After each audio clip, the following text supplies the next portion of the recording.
우리 조상들과 함께 광야 교회에 있었고 또 살아있는 말씀을 받아 우리에게 주던 자가 이 사람이라. 아멘.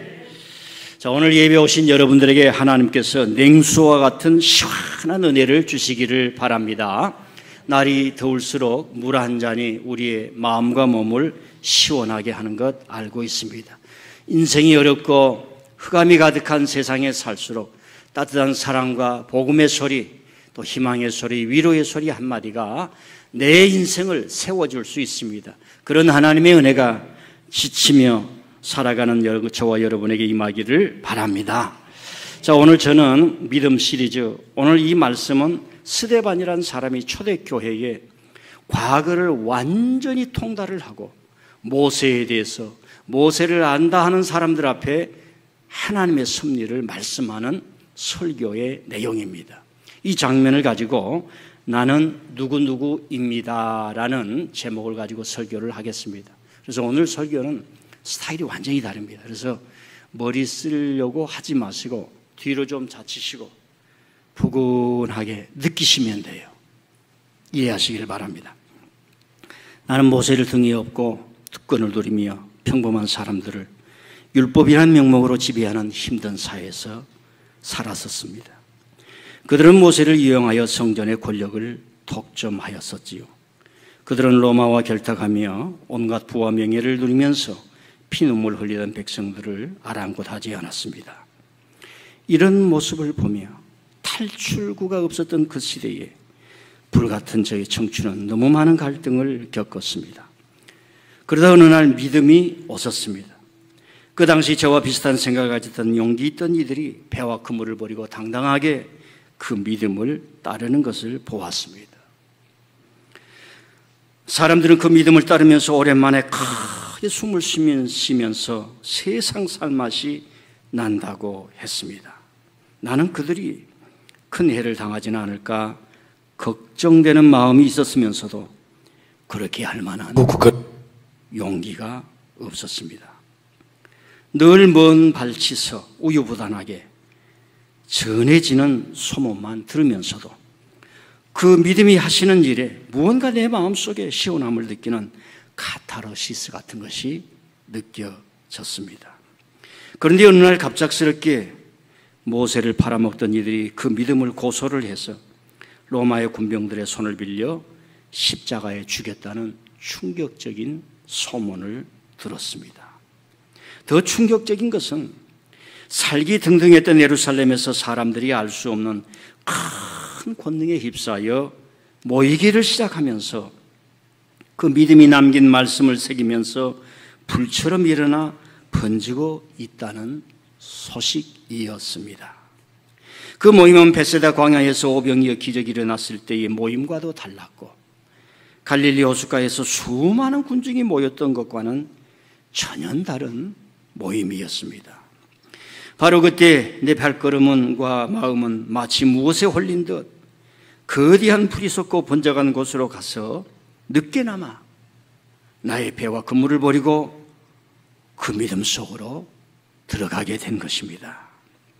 늦게 시작했던 나의 전향과 회개, 아니 전부터 무언가 새로운 세계를 갈망했던 불이 내 가슴에 가득해서였던지 그 믿음이 나의 온몸과 영을 사로잡아 버렸습니다. 마치 거짓 속에 진실이 찾아온 것처럼 불의 속에 정의의 칼날이 들어와 나를 도려내고 태어날 때부터 율법으로 세뇌받았던 것들이 믿음의 은총으로 녹을 씻듯 씻겨지는 표현할 수 없는 어떤 해방되는 기적이 내면에서 일어났던 겁니다.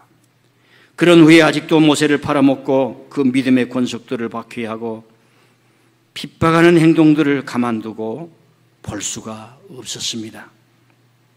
어느 하루는 당당히 그들 앞에 서서 너희들이 모세를 아는가? 그대들이 모세를 팔아 배불고 있는 것은 아닌가? 외치면서 너희들이야말로 성령을 거스린 조상들처럼 목이 곱고 천사가 전한 율법을 받고도 지키지 아니었다 하였도다라고 직격통을 날렸습니다. 그럴 때 그들은 분노하고 이를 갈면서 성 밖으로 저를 끌어내 돌로 쳐 죽였던 것입니다. 내가 누구냐고요? 나는 스데반입니다. 지난주 광복 기념주일에 걸어온 길을 되돌아보는 믿음이란 말씀을 들려주신 목사님께 감사드립니다. 여호수아가 요단강에서 취한 돌덩이 12개는 돌이 아니라 진실을 말하는 신앙이요 진실을 말하는 역사 같은 거라고 이해를 했습니다.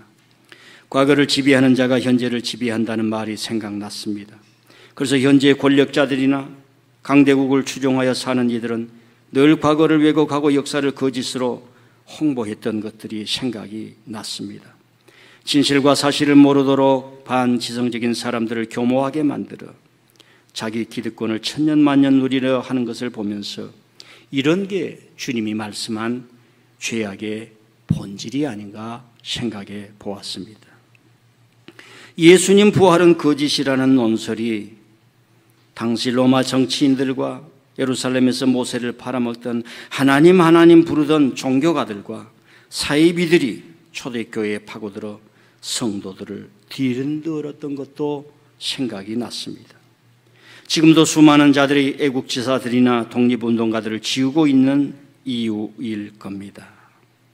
조국 독립을 위해 싸웠던 분들이나 그 가족들이 일생 동안 죽음의 두려움에 쌓여 살았을 것을 생각하면 머리가 숙여집니다. 처절하게 자기 생을 질팔 펼던 위안부 할머니들이 자신들이 살아온 아픔을 말하고 고발하고 발버둥 치는 일이 요단강에서 취한 진실의 12돌이 아닌가 생각합니다. 진실을 말하는 12돌 기둥을 외면하는 세태에 상당히 분노가 느껴집니다. 내가 누구냐고요? 나는 민들레 성도입니다. 어느 날 한국 방송사로부터 일본에 있는 저를 찾아왔습니다. 저의 증조 할아버지 옷과 안경이 한국의 어느 기념관에 기증되어 있다고 말해 주었어요. 금시초문이었습니다. 그런데 찾아온 분들은 사진집을 보여주면서 어머니에게 말을 했습니다. 이분이 안경을 기증한 분이냐고. 그때 어머니가 말하기를 아버지께서 1992년에 기증했다고 했습니다. 저희 아버지는 이웃나라 한국, 대만, 북한의 역사에 많은 관심을 갖고 연구를 했습니다. 아버지는 제가 11살 때 돌아가셨는데 한국어를 읽을 줄 알았다고 합니다. 한국에서 온 분들과 얘기를 하는 중에 90이 넘은 제 할머니가 문을 열고 나오셨습니다. 저희 할머니는 제작진이 보여준 사진첩을 보고 증조 할아버지, 그러니까 저희 할머니의 아버지가 되겠지요. 아버지에 대해서 말씀을 했습니다. 증조 할아버지는 키가 아주 작았고 87년 전에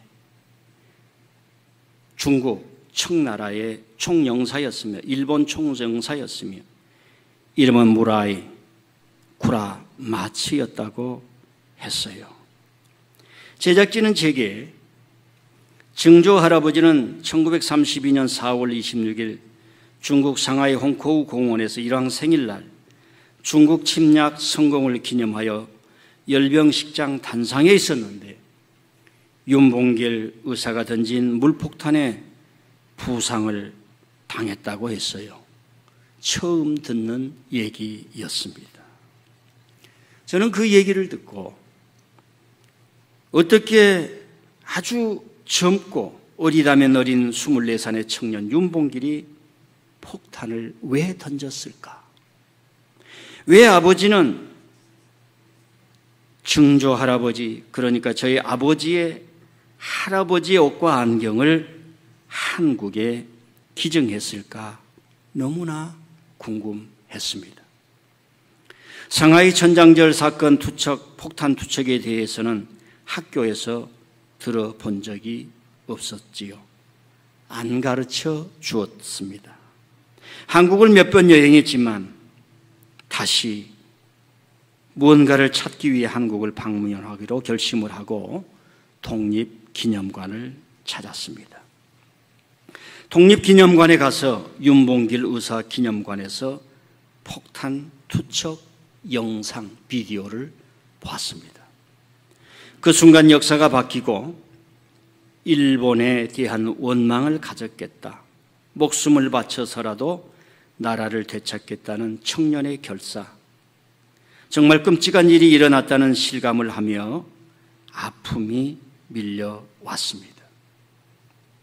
조금 있다가 저희 아버지가 기증한 증조 할아버지가 입었던 옷을 기념관에서는 내놓고 보여주었습니다.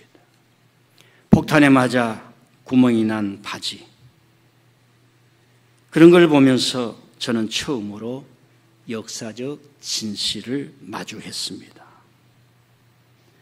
한국의 적일 텐데 잘 보존해 주셔서 감사하다고 했습니다. 그리고 다시 저는 서초구에 있는 윤봉길 의사 기념관을 찾아서 기념관을 책임지고 있는 윤봉길 의사 후손 조카를 만나게 되었습니다. 1932년 4월 26일 윤봉길 의사가 폭탄을 투척할 때 썼던 증조 할아버지 안경을 그곳에서 보게 되었습니다. 그러면서 마음속에 저의 아버지가 할아버지의 옷과 안경을 기증한 마음을 알았고, 이제는 87년이 지난 오늘에서라도 양쪽의 후손들이라도 어떤 화해를 만들며 서로의 이웃과의 관계를 만들으라고 하는 그런 아버지의 생각이 있지 않았을까 생각해 보았습니다. 내가 누구냐고요? 나는 윤봉길 의사의 투척으로 부상을 입었던 중국 총영사 무라이 쿠라마츠 증손녀요, 증조 할아버지의 안경과 대리복을 한국에 기증하여 사과와 화해의 길을 놓은 무라이 치토무트의 딸 무라이 이아카입니다. 무라이 아이카입니다. 세상이 시끄럽습니다. 어둠 속에서는 모든 것이 뒤죽박죽이지요. 세상이 소란할 때는 무엇이 진짜인지 누가 진짜인지 모릅니다.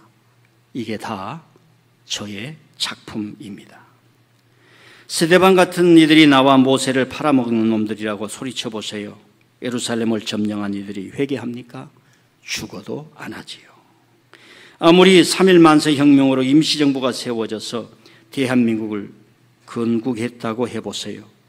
내가 요소요소에 씨 뿌려 놓은 이들이 1948년을 건국해라고 말하게 하고 그를 추종한 세력들이 들의 잡풀처럼 자라고 있지 않나요?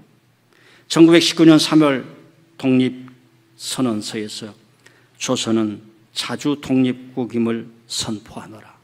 그때 이미 국가가 되었다고 선포해도 내가 뿌려놓은 씨들은 온갖 언설로 이를 부정하게 만들어 놨지요.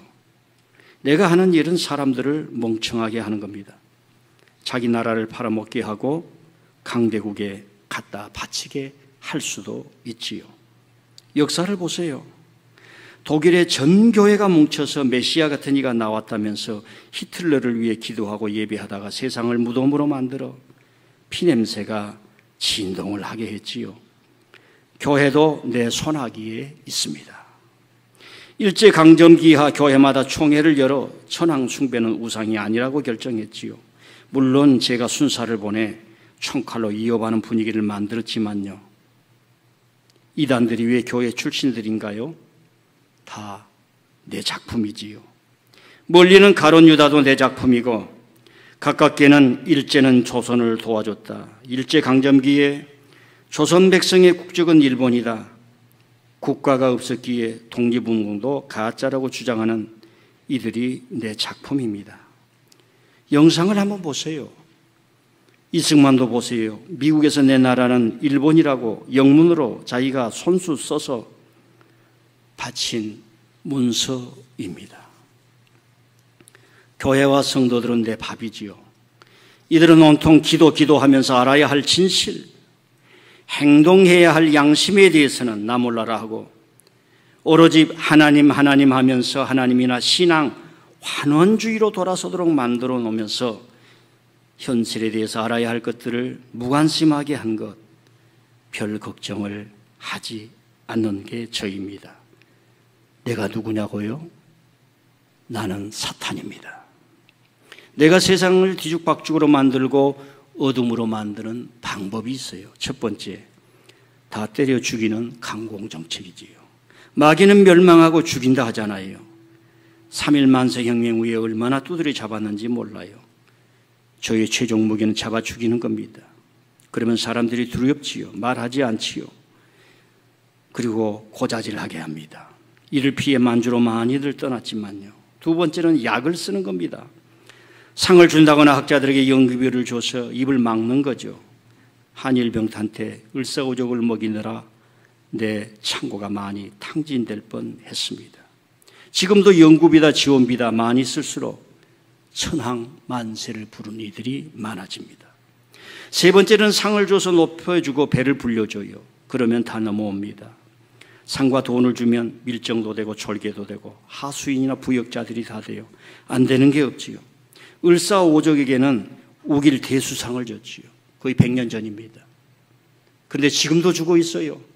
안 받겠다고 하는 사람은 한 사람도 없습니다. 반담하는 사람은 더 없고요. 중국 사람들은 이런 상을 안 받아서 탈이에요. 네 번째는 수장을 무너뜨리는 거지요. 김구는 테러리스트다라고 말하게 하지요. 그를 무너뜨리면 독립운동 자체가 없어질 수 있으니까요. 다섯 번째는 끊임없이 분열을 조장해요. 매년 내 수하들 중에 쓸만한 이들이 광복절 기념사에서 국론 분열을 만드는 발언을 하게 하지요. 내년에 나올 국정교과서를 기다려보세요. 나라가 뒤집혀질 겁니다. 여자 대통령이 나왔을 때 이런 국정교과서를 만들려다가 실패했는데 이번에는 실패하지 않을 겁니다. 아마 내 하수인 뉴라이트들이 쓴 글이 대부분일 거고 내년에는 한일 외교 60주년을 맞아서 신한일 외교 선언을 만들고 있지요. 한번 기대해 보세요. 내가 실패하지 않을 겁니다. 여섯 번째, 거짓을 믿게 만들지요. 일본 학생들에게 위안부 강제동원, 조선인 노동자 강제동원은 없었다고 가르쳐요. 이제는 이런 일을 할 때 힘이 좀 덜 들어요. 그동안 내가 뿌려놓은 씨앗들이 요소요소에 자라서 아베 만세, 일장기 만세, 사도강산 오케이, 군함도 오케이 부르짖게 하지요. 일곱 번째는 지속적으로 잽을 날리는 겁니다. 식을만 하면 독도는 일본 땅인데 대한민국이 강제 점령하고 있다고 하지요. 여덟 번째는 미국을 등에 업고 우길기 달고 군사훈련이란 명목으로 남해와 독도 근방을 왔다 갔다 하면서 끊임없이 독도를 내 앞마당으로 만들어 가고 있습니다. 나도 힘들 때가 있어요. 스데반 같은 이들이 나오거나 죽자 살자 목숨 내놓고 덤비는 루터 같은 이들이나 양심대로 살고자 하는 이들은 도통 내 말을 안 들어요. 편한 길을 마다하고 진실을 알려는 사람들이나 소수 기자들, 역사의 진실만을 말하겠다는 학자들, 이런 자들을 보면 나도 힘들 때가 너무나 많아요. 내게도 일생 동안 지울 수 없는 큰 트라우마가 있습니다. 그것은 내가 이순신이다 라고 하는 이들이 나타나면 순간적으로 쫄아듭니다.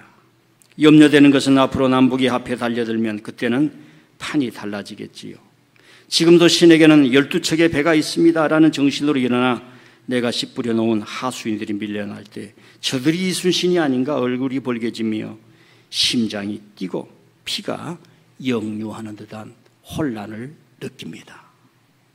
조선을 36년을 넘어 만세토록 강제 점령해서 노예처럼 부렸어야 했는데 원자 폭탄 때문에 실패했지요.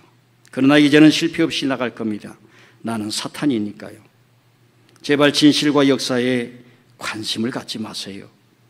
위안부 할머니들의 소리와 독립운동가들의 소리에 귀 기울이지 마세요. 히틀러 부대처럼 태극기 들고 선동하는 사람들이나 뒤따라다니면서 편한 걸 추구하세요.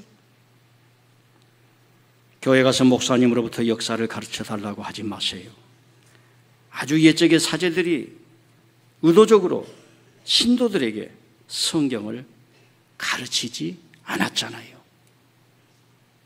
라틴어 성경을 영어로 번역하면 저희들이 화형을 시켜서 일반 사람들이 쉽게 성경에 다가오지 못했잖아요. 다 내 작전이었지요. 역사에 무지하고 무관심한 목사님들을 많이 청빙하세요.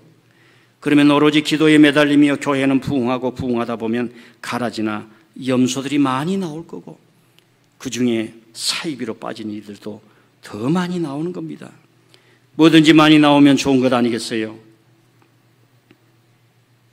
사랑하는 민들레 성도님들, 저 스데반이 다시 살아나 그런 상황을 만났다면 제가 어떤 선택을 해야 옳은 것이라고 의견을 주시겠습니까? 저희 증조 할아버지가 조선을 침략한 원행일 때 24살의 청년, 윤봉길 의사가 던진 폭탄에 저희 증조 할아버지가 부상을 당한 피해자와 가해자 얘기했는데 78년이 지난 지금 이 시간 우리나라가 가르쳐준 극우의 생각을 따르는 게 옳을까요? 아니면 일본과 한국은 이웃나라인데 뭔가 화해의 길을 찾아 저가 사죄의 길을 택하는 길이 옳은 것인가? 민들레 교회 성도들이여 의견을 주십시오. 저 스데반은 모세 이후 살아왔고 거대한 강줄기 같은 과거와 역사를 되돌아보았습니다. 모세의 가르침이 무엇이 진실이었고 누가 모세를 이용을 하면서 자기의 배를 채우는가 하나씩 알게 되었습니다. 모세를 빙자해서 자기 배를 눌리는 이들이 있었기에 빛이요 구원이요 희망이신 예수님이 오셨다는 것도 알게 되었습니다. 신앙의 선조들은 늘 살아온 나를 거울 삼고 되돌아보아 진실을 알고 찾으라고 가르쳐 주었지요. 저 스데반도 너무 늦었습니다. 되돌아본다는 것은 진실을 마주해야 한다는 당위성이요. 그러기에 외로운 길입니다. 자기를 버려야 하고 반지성을 버려야 하고 거짓에 물든 쇠뇌된 나의 뇌를 씻어내는 작업이 필요한 겁니다. 올바름을 추구하는 것은 많은 희생이 요구될 수 있습니다. 저는 십자가에 죽으신 그분의 영이 예루살렘에서 불타오를 때 우왕좌왕했던 과거를 버리고 신앙의 선조들처럼 그분의 영을 받아 그분처럼 살아가는 믿음의 편을 택하였습니다. 아마 다시 태어난다 해도 그 길을 택할 겁니다.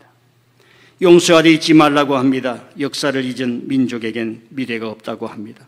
이런 구호 1000번 만번 외쳐봐야 진실을 택하는 의롭고 외로운 길을 선택하지 않는다면 무용지물입니다.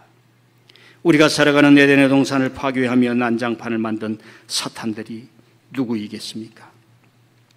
하나님은 에덴 동산을 포기하지 않았으며 에덴의 동산을 난장판으로 만든 사탄을 그리스도 메시아 예수님의 영으로 다스리십니다.